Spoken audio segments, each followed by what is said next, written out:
بسم اللہ الرحمن الرحیم۔ صلاۃ الحاجت کیا ہے؟ صلاۃ الحاجت کی فضیلت کیا ہے؟ صلاۃ الحاجت کے کیا کیا فائدے ہیں؟ صلاۃ الحاجت پڑھنے کا طریقہ کیا ہے؟ صلاۃ الحاجت کس وقت پڑھنی چاہیے؟ کیا جب سورج ڈوبنے لگتا ہے؟ نہیں، ہرگز نہیں۔ کیا آپ جانتے ہیں کہ یہ خاص نماز ایک ایسا عظیم الشان تحفہ ہے جو اللہ کے دربار میں آپ کی ہر فریاد کو شرف قبولیت بخش سکتی ہے؟ جی ہاں، صلاۃ الحاجت وہ ممتاز عبادت ہے جو بندے کی دعا کو بلندیوں تک پہنچاتی ہے، اور یہ وہ بہترین وسیلہ ہے جو ناممکن کو بھی اللہ کے حکم سے ممکن بنا سکتا ہے۔ یہ ایک ایسی منفرد نماز ہے جو حاجت روائی، مشکلات کے فوری حل اور دلی مرادوں کے مکمل تکمیل کے لیے پیارے نبی کریم صلی اللہ علیہ وسلم نے امت کو تلقین فرمائی۔ اس کی فضیلت کیا ہے؟ یہ کیسے ادا کی جاتی ہے اور کیسے یہ آپ کی پوری زندگی کو بدل کر رکھ سکتی ہے؟ آئیے ان اہم سوالات کے مدلل جوابات تلاش کریں۔ آخر ہمیں کامیابی کی کرن کیوں نہیں دکھائی دیتی؟ حقیقت تو یہ ہے کہ جب ہم اپنے خالق و مالک کے سامنے جھکنے سے کتراتے ہیں تو کامیابی کیسے مل سکتی ہے؟ یاد رکھیے کہ نماز صرف ایک عام عبادت نہیں بلکہ مومن اور کافر کے درمیان ایک واضح حد فضل ہے۔ پیران پیر شیخ عبد القادر جیلانی رحمۃ اللہ علیہ تو یہاں تک تنبیہ فرماتے ہیں کہ جو شخص 3 جمعے جان بوجھ کر چھوڑ دے اسے مسلمانوں کے قبرستان میں دفن نہ کرو اور اس کے گھر کو آگ لگا دو۔ ذرا سوچئے کہ جب فرض نماز ترک کرنے پر ایسی سخت وعید ہے تو پھر زندگی میں کامیابی کیسے ممکن ہو سکتی ہے؟ لوگ مختلف وظائف تو بہت کرتے ہیں مگر اصل نماز سے غفلت برتتے ہیں اور پھر شکوہ کرتے ہیں کہ دعائیں قبول نہیں ہو رہی۔ خوب یاد رکھیں، جب تک آپ سچے پکے اور 5 وقتہ نمازی نہیں بنیں گے کوئی وظیفہ، کوئی خاص عمل یا کوئی دعا فائدہ نہیں دے گی۔ تو کیوں نہ آج ہی ہم سب مل کر سچی توبہ کریں اور نماز کی پابندی کو اپنی زندگی کا لازمی حصہ بنا لیں۔ یہی پہلا قدم ہے حقیقی کامیابی اور کامرانی کی طرف۔ نماز کی فضیلت اور اس کی رفعت شان کو سمجھنے کے لیے صرف اتنا ہی کافی ہے کہ نماز کے علاوہ جتنی بھی عبادات نازل ہوئی یا مسلمانوں پر جن احکام شرعیہ کو لازم کیا گیا، جن کی ادائیگی کا انہیں مکلف بنایا گیا، وہ تمام کے تمام احکام اسی دنیا میں نازل ہوئے اور حضرت جبرائیل امین علیہ السلام کے واسطے سے پہنچائے گئے۔ مگر قربان جائیں نماز کی اس عظیم عظمت اور اس کی بے مثال برتری پر۔ اندازہ لگائیے کہ نماز کتنی اہم عبادت ہے کہ اللہ تبارک و تعالی نے جناب محمد رسول اللہ صلی اللہ علیہ وسلم کو دربار شاہی یعنی معراج کے موقع پر بغیر کسی واسطے کے خود بلا کر اس اہم ترین عبادت کا حکم دیا۔ حدیث مبارکہ کا مفہوم ہے کہ جب بھی کسی کو اللہ سے یا کسی بندے سے کوئی خاص حاجت ہو تو وہ کامل وضو کر کے خالص دل سے 2 یا 4 رکعت صلاۃ الحاجت ادا کرے اور پھر اللہ کے حضور پوری عاجزی کے ساتھ دعا کرے، وہ دعا رد نہیں کی جائے گی۔ نماز ایک ایسا اہم فریضہ ہے اور عظیم الشان الہی تحفہ ہے جسے اللہ تبارک و تعالی نے وحی کے ذریعے زمین پر نہیں بھیجا بلکہ نبی کریم صلی اللہ علیہ وسلم کو آسمانوں کی بلندیوں پر بلا کر خود عطا فرمایا۔ کیا آپ جانتے ہیں کہ کوئی بھی نیک عمل جو نماز کے ذریعے کیا جائے کبھی ناکام نہیں ہوتا، کیونکہ نماز صرف ایک رسمی عبادت نہیں بلکہ وہ مضبوط ذریعہ ہے جو بندے کو براہ راست اللہ سبحانہ و تعالیٰ کے شاہی دربار تک پہنچا دیتا ہے۔ جب کوئی عاجز شخص نماز کے دوران سجدے میں جا کر اپنے رب سے فریاد کرتا ہے تو یہ ممکن ہی نہیں کہ اس کی دعا رد کر دی جائے۔ جو دعا صلاۃ الحاجت کی نماز کے ذریعے مانگی جائے وہ یا تو فوراً قبول ہو جاتی ہے یا پھر اس کے بدلے میں کوئی آنے والی بڑی مصیبت ٹل جاتی ہے، یا پھر اسے آخرت میں بہترین انعام کی صورت میں محفوظ کر دیا جاتا ہے۔ اللہ تبارک و تعالیٰ قرآن کریم میں فرماتے ہیں کہ سجدہ کرو اور میرے قریب ہو جاؤ۔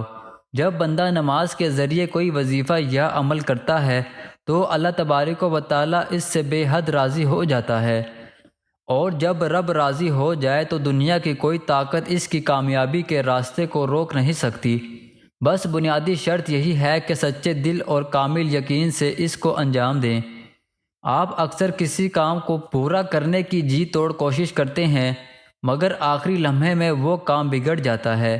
کبھی کوئی ایسی حاجت ہوتی ہے جو مدتوں پوری ہونے کا نام ہی نہیں لیتی، یا پھر آپ کسی مقصد کو حاصل کرنے کے لیے ہر ممکن کوشش کرتے ہیں، مگر نامعلوم رکاوٹیں آ پڑتی ہیں۔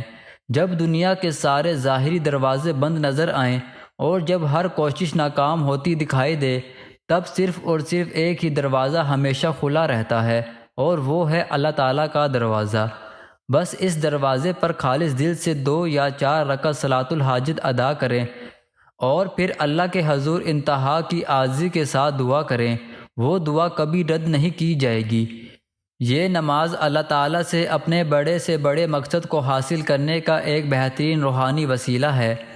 بہت سے لوگ ایسے ہیں جو بار بار کوشش کے باوجود اپنے کاروبار میں ترقی نہیں کر پاتے، یا انہیں اچھی نوکری نہیں ملتی، شادی میں مسلسل رکاوٹیں آتی ہیں، یا قرض نہیں اترتا، اور گھر میں سکون نہیں ہوتا۔ لیکن جب وہ صلاۃ الحاجت کا مستقل عمل شروع کرتے ہیں تو اللہ تعالیٰ ان کی ہر مشکل کو آسانیوں اور برکتوں میں بدل دیتے ہیں۔ صلاۃ الحاجت کو اپنی روزمرہ زندگی کا حصہ بنائیں، پھر دیکھیے کہ کیسے ناممکن ممکن بنتا ہے، اور کیسے برسوں کی رکی ہوئی دعائیں پوری ہوتی ہیں، اور کیسے پہاڑ جیسی مشکلات آسانیوں میں بدل جاتی ہیں۔ یہ نماز صرف حاجتوں کی تکمیل کا ذریعہ ہی نہیں، بلکہ اللہ تعالیٰ کے قرب کا سب سے بہترین ذریعہ ہے۔ جب بندہ سچے دل سے اس نماز کو ادا کرتا ہے تو اللہ تعالیٰ اس کی پکار سن لیتا ہے، اور وہ کام جو کبھی مکمل نہیں ہو رہا تھا اچانک غیبی مدد سے آسان ہو جاتا ہے۔ ہزاروں لاکھوں لوگوں نے صلاۃ الحاجت کو آزمایا، اور بے شمار لوگوں نے اس کے روحانی کرشمے اپنی آنکھوں سے دیکھے، اور وہ سب ایک ہی بات کہتے ہیں کہ یہ ایک زندہ معجزہ ہے۔ تو پھر دیر کس بات کی؟ آج ہی صلاۃ الحاجت کا یہ بابرکت عمل شروع کریں، اور پھر اپنی آنکھوں سے اس کا اثر دیکھیں۔ محترم ناظرین، اگر آپ چاہتے ہیں کہ آپ کی دعا بہت جلد قبول ہو اور ہر حاجت پوری ہو، تو صلاۃ الحاجت کے لیے بہترین وقت وہ ہے جب اللہ تعالیٰ کے دربار میں دعا کی قبولیت کے دروازے سب سے زیادہ کھلے ہوتے ہیں۔ سب سے افضل اور مقبول وقت تہجد کا وقت ہوتا ہے، یعنی رات کا آخری پہر، جب پوری دنیا سو رہی ہوتی ہے اور رب کائنات اپنے بندوں کی طرف خاص رحمت کی نظر فرما رہا ہوتا ہے۔ حدیث مبارکہ میں آتا ہے کہ اللہ سبحانہ و تعالی رات کے آخری حصے میں آسمانی دنیا پر نزول فرماتے ہیں اور پکارتے ہیں، کوئی ہے مجھ سے مانگنے والا کہ میں اسے عطا کروں، کوئی ہے مجھ سے اپنی مغفرت طلب کرنے والا کہ میں اسے معاف کر دوں۔ اس مبارک وقت میں اگر کوئی شخص وضو کر کے صلاۃ الحاجت ادا کرتا ہے اور دل کی گہرائیوں سے رو کر دعا کرتا ہے تو اس کی دعا رد نہیں کی جاتی۔ البتہ یاد رہے کہ نماز فجر کے بعد طلوع آفتاب تک، اور عین زوال کے وقت اور مغرب سے پہلے سورج ڈھلتے وقت نوافل ادا کرنا منع ہے، اس لیے ان ممنوعہ اوقات میں صلاۃ الحاجت نہ پڑھی جائے۔ محترم ناظرین، اب ہم تفصیل سے بات کرتے ہیں کہ صلاۃ الحاجت پڑھنے کا صحیح طریقہ کیا ہے۔ آپ کو اپنی نوافل صلاۃ الحاجت کی دل سے نیت کرنی ہے کہ میں نیت کرتا ہوں 2 رکعت صلاۃ الحاجت کی، واسطے اللہ تبارک و تعالیٰ کے۔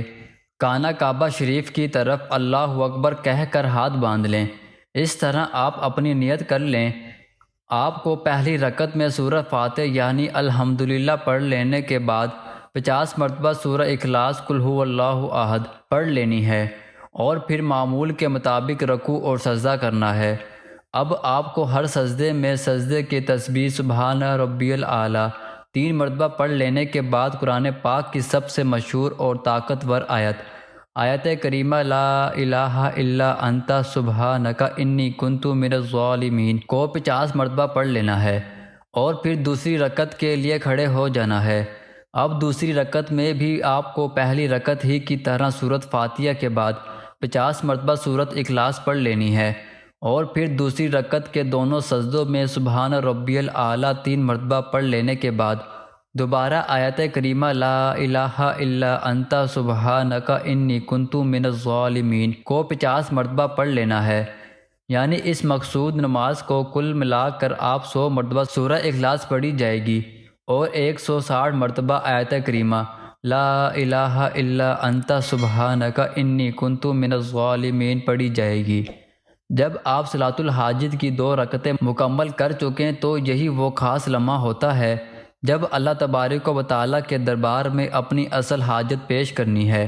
اور یاد رہے یہ کوئی عام دعا نہیں ہونی چاہیے، بلکہ یہ وہ دعا ہونی چاہیے جو دل کی اتھاہ گہرائیوں سے نکلے، جس میں آنکھوں سے گرتے ہوئے آنسو اس بات کی گواہی دے کہ آپ کی فریاد حقیقی اور طلب سچی ہے، جس میں دل کی مکمل سچائی اور اللہ کی ذات پر کامل بھروسہ ہو۔ پھر اپنے دونوں ہاتھوں کو نہایت عاجزی سے بلند کریں، اپنے گناہوں کا سچے دل سے اعتراف کریں اور اللہ کے سامنے بالکل اس طرح ٹوٹ کر جھک جائیں جیسے کوئی بے سہارا اور مجبور غلام اپنے کریم آقا کے سامنے گر گڑاتا ہے۔ اپنے رب کو اس کے پیارے اسماء حسنہ کا واسطہ دے کر پکاریں، اس کی وسیع رحمت، اس کی مغفرت اور اس کی لامتناہی قدرت کا واسطہ دیں۔ جب اللہ سبحانہ و تعالیٰ اپنے بندے کی ایسی گریہ و زاری کو دیکھتا ہے تو وہ اس کی تقدیر بدل دیتا ہے، ناممکن نظر آنے والے راستے خود بخود کھولنے لگتے ہیں اور وہ بندہ خود حیران رہ جاتا ہے کہ کیسے اس کی برسوں کی مشکلات پل بھر میں آسان ہو گئی۔ جب آپ سچے دل سے دعا کریں گے اور رو رو کر اللہ کی بارگاہ میں التجا کریں گے تو یقین رکھیں اس کا اثر فوراً ظاہر ہونے لگے گا۔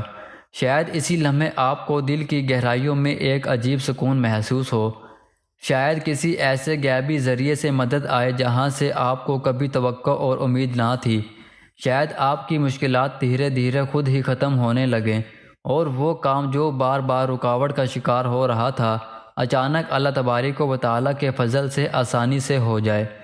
یہ وہ عظیم معجزہ ہے جو ہر اس خوش نصیب شخص نے اپنی آنکھوں سے دیکھا ہے جس نے مکمل یقین اور انتہا کی عاجزی کے ساتھ صلاۃ الحاجت ادا کی ہے۔ حدیث قدسی میں ہے کہ اللہ تبارک و تعالیٰ اپنے بندے کے قریب ترین اس وقت ہوتا ہے جب وہ سجدے کی حالت میں ہوتا ہے، اور جب بندہ اس کی بارگاہ میں سر نگو ہو کر مانگتا ہے تو اللہ تبارک و تعالیٰ کبھی اس کے اٹھے ہوئے ہاتھوں کو خالی نہیں لوٹاتا۔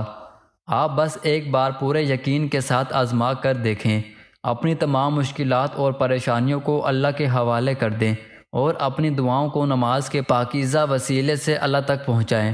پھر دیکھیں کہ آپ کی فریاد کیسے قبول ہونا شروع ہو جاتی ہے، آپ کے دل کی مرادیں کیسے پوری ہوتی ہیں اور اللہ تبارک و تعالیٰ کی غیبی مدد کیسے آپ کے ہر کام کو آسان بنا دیتی ہے۔